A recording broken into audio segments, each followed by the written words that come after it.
Suiza siempre está, últimamente siempre clasifica, compite bien, pero aún así casi nunca nadie habla de ella. Esta vez habrá algo distinto. Mirás la pantalla, empieza un nuevo mundial, pero hay algo que no encaja, falta una pieza en Suiza. Xherdan Shaqiri ya no está.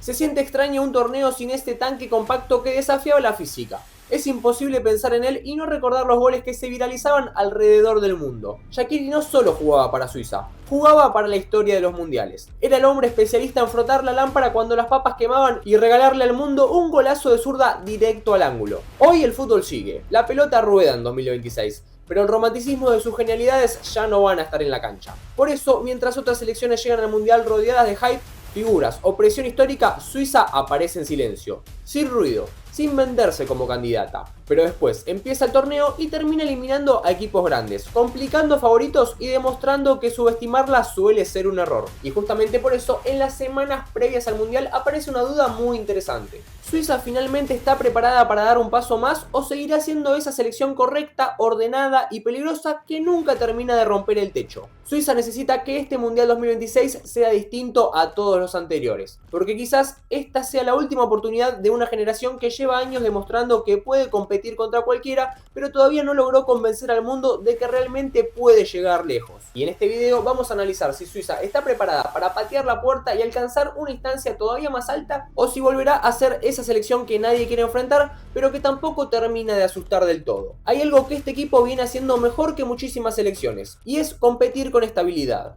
La historia de Suiza en mundiales probablemente no tenga la épica de otras selecciones europeas, pero sí tiene continuidad. Participó ya de 12 Copas del Mundo y estuvo presente en las últimas 5 de manera consecutiva. Su mejor resultado fueron los cuartos de final, algo que hace tiempo no consigue. La primera vez fue en Italia en 1934, después Francia en 1938 y finalmente como anfitrión en 1954. Sabiendo esto, Suiza nunca jugó una semifinal, es decir que nunca peleó verdaderamente por un mundial. Pero hay algo importante, desde hace más de una década Suiza dejó de ser una selección menor. En Brasil 2014 estuvo segundos de eliminar a la Argentina de Messi en octavos. En Qatar 2022 clasificó nuevamente en la fase eliminatoria. Y en la Eurocopa 2021, por ejemplo, eliminó nada menos que a Francia. Esto ya no es casualidad. Más allá de eso, en 4 de las últimas 5 ediciones llegó a los octavos de final, a excepción de 2010, que yo tampoco llamaría un fracaso porque fue la única selección en vencer a la España campeona del mundo en aquella edición. Vemos que Suiza suele pasar la fase de grupos, pero los octavos de final llegan para ponerle un límite.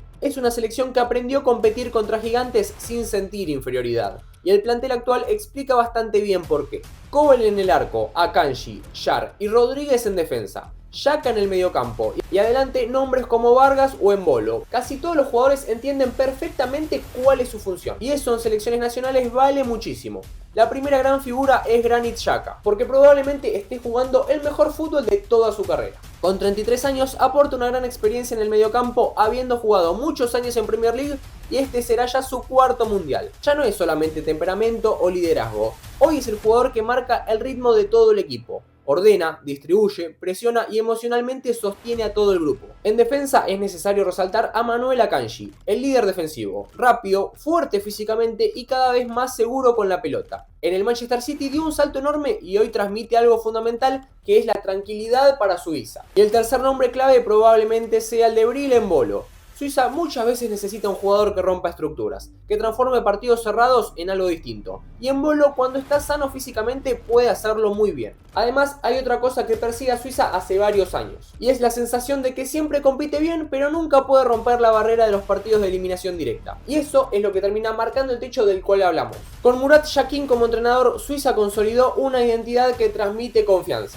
Su esquema varía dependiendo del rival, pero la idea principal es siempre la misma. Orden defensivo, presión inteligente y ataques rápidos cuando encuentra espacios. No es una selección que busque espectáculo, en realidad busca eficacia. Y eso puede ser aburrido para algunos, pero tremendamente efectivo en el juego de Suiza. Y lo vimos en el último mundial. Como este entrenador tomó el rol de seleccionador en 2021, el antecedente que tiene marca que tras una fase de clasificación impecable, llevó a su equipo hasta los octavos de final en Qatar, donde perdió por 6-1 frente a Portugal. Y en la Eurocopa de 2024, Jacquín dejó fuera a Italia, que en ese momento defendía el título y cayó en cuartos ante Inglaterra en los penales. Rumbo a este mundial, Suiza se clasificó al resultar primera sobre Kosovo, Eslovenia y Suiza. Un grupo que verdaderamente le resultó sencillo, contra algunos rivales sobre los que Suiza es superior sin ninguna duda. Además, enfrentando a una Suecia que le fue muy mal pero que consiguió la clasificación para el repechaje. Y si quieren entender por qué Suecia clasificó al mundial a pesar de salir última, yo iría a ver el video sobre esa selección en mi canal también. Pero volviendo a hablar de Suiza y analizando su juego, se nota a simple vista que es una selección que sabe esperar. Porque en este caso Suiza está diseñado para controlar y no para desesperarse.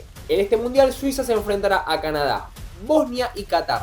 Este grupo es engañosamente complejo y sobre todo muy parejo. El debut será contra Qatar, a priori el rival más débil de todo el grupo. Después habrá choque de europeos cuando enfrente a Bosnia. Sin dudas un partido trascendental, porque si Suiza quiere avanzar primero, sin dudas que va a tener que ganar acá. Por último, enfrentará a una de las anfitrionas. Me parece positivo encontrarse con Canadá a esta altura del calendario porque quizás ya haya bajado un poco la espuma mundialista para Canadá, sobre todo si no obtiene buenos resultados en los primeros partidos. Pero bueno, este partido va a decidir si es capaz de quedarse con el liderazgo del grupo. Y honestamente siento que Suiza llega como el equipo más equilibrado de todo el grupo. La verdad es que no tienen rivales poderosos enfrente y también muchos de ellos tienen una historia corta en mundiales. Y hay un dato que resume perfectamente lo que representa esta selección.